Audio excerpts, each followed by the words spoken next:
Ngayong 2024, hindi rin naman papahuli si Rosie. Meron naman silang bagong labas na scooter. Puntahan natin at bago natin, mainit-init pa. Tara! Pero syempre, una, shoutout muna kay Sir Gerson Jacob. Siya po yung nag-message sa atin para inform tayo na may bagong dating sila na scooter.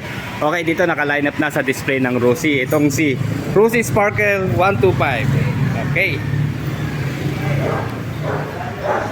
Ito pa lang po yung bagong dating dito. Wala pa po yung 150cc na liquid cooled. So ito po yung air cooled pa rin po ang kanyang cooling system. Okay, meron pong mga iba't ibang kulay na available sa Rosie Sparkle 125. Ito pong nasa harap natin, cyan blue. Katabi po niya ang glossy gray. Meron din po siyang glossy white, glossy red, saka glossy black. Dahil sikat na sikat nga po ang Click version 3, yung latest ng Click, kaya na-inspired po lalo si Rosie. Okay, ito po, hindi na natin may tatago, talagang kawangis talaga siya ng Click version 3. Yung una nila pong nalabas na parang Click ay yung Rosie Player, pero mas malaki po ang improvement dito sa Rosie Sparkle 125. Okay, nandito ang gwapo nating mekaniko, si Oliver Pajardo. I-assist tayo para maiporma at maikutan natin ng maayos itong si Sparkle 125. Shoutout sa... Shoutout. Basta lang ko, mami. Ma, kamasin dyan. Okay, thank you. I don't ever slow up, no I don't take shit. I got no love for the fakeness. If you wanna play tough and wanna hate this, I'll always show up. I don't ever slow up, no I don't take shit. I got no love for the fakeness. If you wanna play tough and wanna hate this, I'll always show up and make a statement. I don't ever slow up, no I don't take shit. I got no love for the fakeness. If you wanna play tough and wanna hate this, I'll always show up and make a statement. Everything I do so instinctive and so passionate. Every word I move so descriptive like an adjective. I got a vendetta against people who patented being negative when you should be getting after it. I got facts over tracks, this and that. Spitting slow, spitting fast. I could roast, I could gas. Think I'm okay at last, but I don't know if that can erase all the past. And the pettiness, a reflection of the emptiness. Hilarious, you think you're worth my time, you're delirious. Mysterious, because you hide behind a fake exterior. Inferior, you know I'll always be a bit superior. Get off of me, this ain't no humble brag. I want you to hear words, you can say them back. I want you to feel free from the chains at last, and to believe in what you got, it was built to last, yeah. Now that I've been put through hell, I never got anyone's help. I had to do it all myself. I don't ever slow up, no I don't take shit. I got no love for the fakeness. If you wanna Gusto rin namin kasi makita. Okay, lagyan natin ng battery para makita po natin yung kanyang digital panel. At nakita ko ho Testing lang. all digital na. Testingin lang po natin at bagong dating lang po ito eh.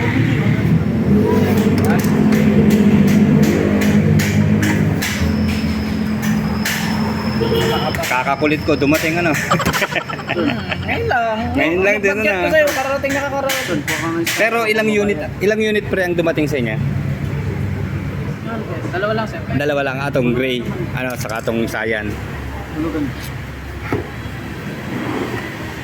Okay mga ka-riders, bago tayo mag-start sa kanyang looks o dito sa kanyang mga pairings, dito muna tayo sa kanyang panel O yan, nilagyan na rin ng gasoline para ma-sound check na rin natin yung kanyang tapucho.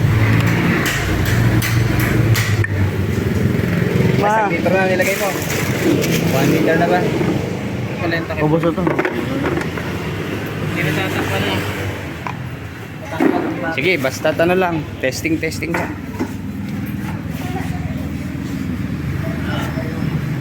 Okay mga riders hindi po siya keyless.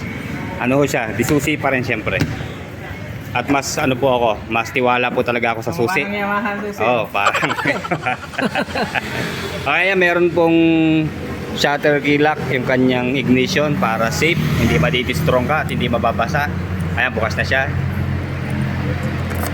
Okay, tanggalin muna natin si plastic. Sige. Wow, para talagang ano na. Ayan, yung kanya pong full digital na instrument panel. Okay, isa-isahin na natin. Maliit lang siya, pero mas maganda, inverted po yung kanyang screen, yung kanyang backlight.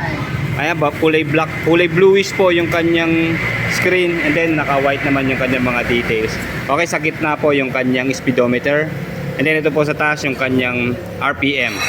And then dito po sa bandang right side, nandiyan po yung kanyang time, and then ito po yung kanyang gasoline indicator. And then meron po siyang voltmeter, ito maganda, kaya 13.0. And then ito yung kanya pong sign ng check engines. Okay, siguro unahin natin yung kanyang mga switches and button. Okay, meron po siyang kill switch dito sa right side. Ayan. Nawawala po yung kanyang engine sign pag nagki-kill switch tayo. And then ito po yung kanyang electric starter. And then meron pong switch yung kanyang headlight. Ayan, pwedeng i-off, pwedeng i-DRL, at saka pwedeng on ang headlight. Ayan. And then ito meron hong dalawang button dito, yung select set. Soft touch po ito para kung magpapalit po tayo ng kanyang mga setting dito sa ating screen, dito lang po yon. And then dito yung kanya naman pong high beam low beam switch. And then ito meron siyang hazard. Ayan, maganda. May hazard siya. Ayan, dito po tutuunan sa papas sa bandang loob, hindi po dito sa left. Ayan. Ayan po ang kanyang horn. And then dito po sa baba yung kanyang turning signals. Ayan, tingnan nga natin yung kanyang turning signals, ha. Ito, ang ganda rin ho ng design ng kanyang DRL. Then mapapagkamala mo siyang DRL, pero turning signal po siya, kasama siya. So medyo malinis po siya dahil hindi na nakabukod ang kanyang turning signals. Ayan, di ba, para siyang may pakpak na design dito sa kanyang DRL. Okay, check natin yung kabila. Sige nga, Sir Jelson, pakita. Sige sir, buksan niyo muna yung DRL nga. Patay niyo na yan. Yung headlight, no? Wala pa siyang headlight. Button. Split headlight siya, sir. Split, magkahiwala. Okay, yan, ang liwanag po ng kanyang DRL. Oh. Ito, sa gitna. Ang ganda ng pagkaputi niya. Then sir, paki-headlight nyo na nga po. Okay, yan. Ang lakas po ng liwanag. Hindi ko siya nakakasilaw kasi payuko po yung direction ng kanyang headlight. Okay, ayan. I-low beam nga natin, sir. Mukhang ayan. Bali, ang low beam po niya naandito sa dulo. At ang high beam po niya ito nasa gitna. Ayan, yung high beam. Sabay na, sumasabay. Sumasabay na ba? Sige sir, paki-hazard nga natin. Wow, ayan ang hazard niya. Okay, ayos din naman. So ayan, meron po siyang passing light. Ito, kompleto po ang kanyang mga safety features. Okay, ito po. Sir, pakitry nga po yung passing light. Ayan, patayin niyo muna. Okay, ayan po. Okay, di ba? Sir, isa pa nga pong busina. Lakas ng busina niya pala. Kala ko mahina, pero pag nandito ho sa harapan, open po kasi siya eh. Hindi siya naharangan ng fairing. So, ito po yung kanyang horn. No? Ayan, lakas. Okay, sir, check ko lang sa kanyang taillight, ha. Ito, unique din yung kanyang taillights. Dahil may forma na rin siya na parang letter P. Ayan, magkabila. Okay, ito po ang taillights niya. Tapos, sir, paki-stoplight nga po. Okay, sa gitna yung kanyang stoplight. Maganda pa, vertical yung position niya, kaya malakas ang impact niya. And then, ito po yung kanyang turning signals. All LED na po ang kanyang mga taillights, stoplights, saka turning signals. Okay. Dahil nilagyan ng gasolina ito, mag-sound check tayo.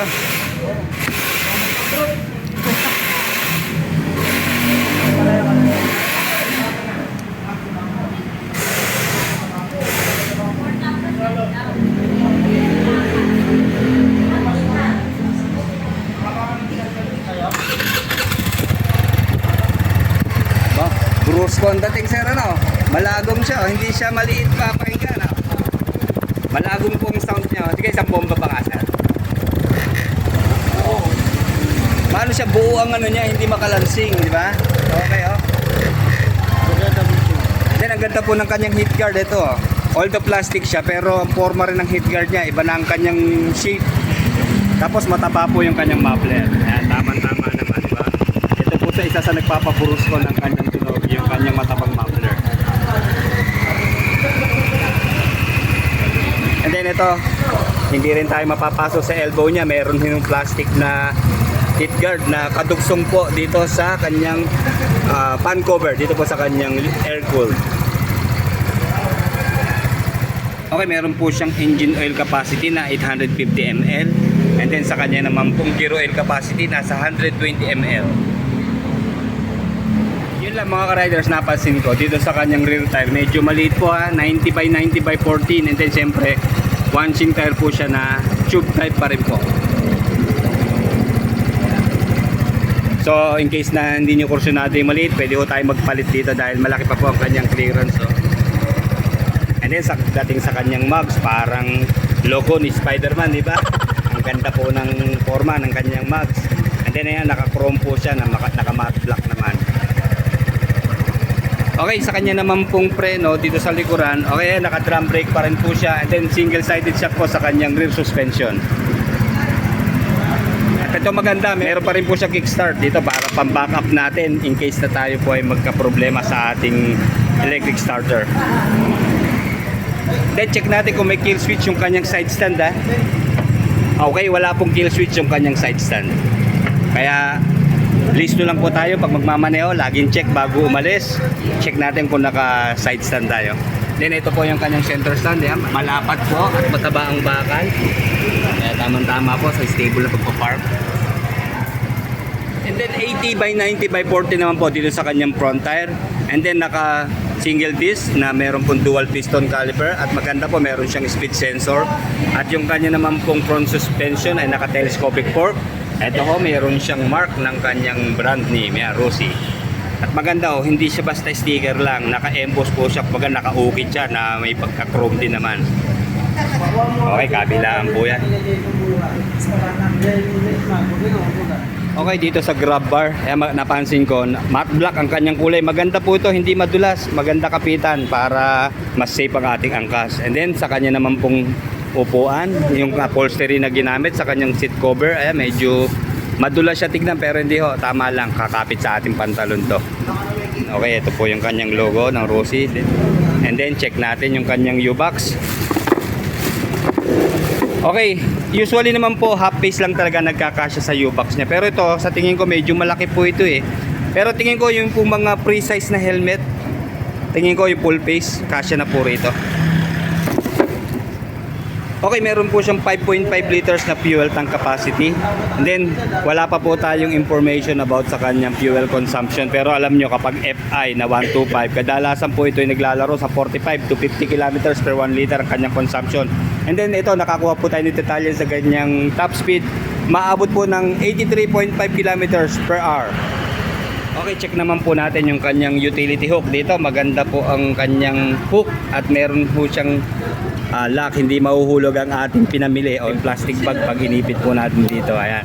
Maganda, foldable pa po siya para hindi nakaharang sa atin in case na mayroon pa po tayong isasakay na extrang karga.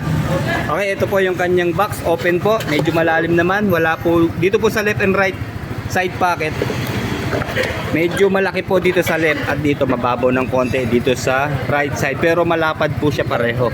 Kaya marami po tayong may kakarga. Yun lang pag umuulan, siguro tanggalin natin. Okay, ito po yung kanyang charging port. Check natin kung converted na sa USB. Okay, ayan po, meron siyang ilaw na kulay blue para paggabi. Hindi natin makita sa saksakan. Ayan, USB converted na po ang kanyang charging port. Okay. And then maganda po yung kanyang susi, di ba? Looks familiar ba? Ayan, yung kanyang dalawang susi. And then check natin yung kanyang mga decals. Okay, dito sa harap may ginamitan po ng kulay yellow, white saka gray na combination yung kanyang mga decals. And then ito pa rin po yung kanyang traditional na logo, R. Hanggang dito po sa kanyang maliit na visor, R pa rin. And then sa side po, okay, nakalagay dito si Rossi. Ayan, plain words na Rossi, kulay black. And then yung kanya naman pong fuel supply system, ayan, fuel injection na po siya. May lining siya dito na yellow, parang letter J. And then dito yung kanyang model name na Sparker 125i. Okay, may curb weight po na 106.5 kilograms ang Sparker 125, and then 130 mm po sa kanyang ground clearance. And then sa seat height naman po, nasa 765 mm. At ang maganda po dito kay Sparkle, kaya niya po magkarga ng 256.5 kg sa kanyang maximum load. Okay, meron po siyang maximum power na 6.5 kilowatts at 7,500 RPM. And then maximum torque naman po na 9.5 Newton meter at 6,000 RPM. Okay, mag-aalas 5 na bago magsara si Rosie. Alamin po natin yung kanyang cash price nitong Sparkle 125. Nasa 65,000 po sa kanyang cash price. And then sa kanyang down payment po, 4,000 pesos po. And then sa 36 months naman, 2,900 pesos. Sa 24 months, 3,900. Sa 12 months naman po ay 6,900. And then, may rebate pa rin po sila na 300 pesos kapag active po tayo magbayad. Kaya mga riders, ano pa iniintay? Pasyalan nyo na po sa pinakamalapit na Rosie branch sa inyong mga lugar. At napakagwapo po talaga sa personal. Okay, like, comment, and subscribe sa ating channel. Salamat po.